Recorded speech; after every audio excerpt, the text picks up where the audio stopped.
ஆளுமைமிக்க அரசியல்வாதியாக pure politics பயிற்சி பட்டறை, நேரடி இணைய வழி வகுப்புகள்.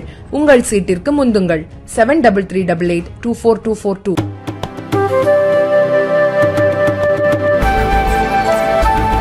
ஹேமா குழு பரிந்துரைகளை வரவேற்பதாகவும் சினிமாவில் அதிகார மையம் என்று எதுவும் இல்லை என்றும் நடிகர் மம்முட்டி கூறியுள்ளார்.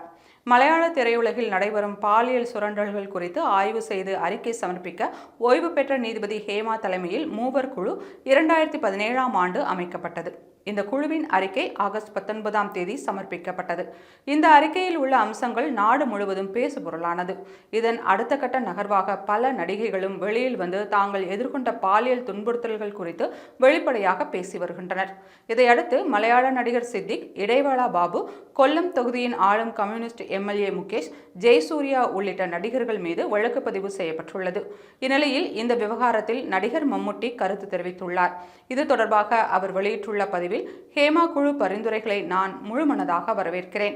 அதில் கூறப்பட்டுள்ள தீர்வுகளை ஆதரிக்கிறேன். சினிமாவில் உள்ள அனைத்து சங்கங்களும் ஒன்றிணைந்து இதை அமல்படுத்த வேண்டும். இப்போது எழுந்துள்ள புகாரின் பேரில் காவல்துறை வழக்கு பதிவு செய்து விசாரணை நடத்தி வருகிறது. அவர்கள் நேர்மையாக விசாரிக்கட்டும். நீதிபதி ஹேமா குழு அறிக்கையின் முழு விபரம் நீதிமன்றத்திடம் இருக்கிறது.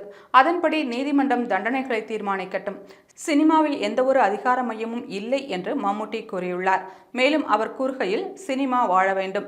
அம்மா சங்கமும் அதன் தலைமையும் தான் இந்த விவகாரத்தில் முதலில் கருத்து தெரிவிக்க வேண்டும். அதன் பின்னரே உறுப்பினரான நான் எனது கருத்தை தெரிவிக்க வேண்டும். அதனாலேயே நான் இவ்வளவு நாள் இது பற்றி பேசவில்லை என்று அவர் விளக்கமளித்துள்ளார்.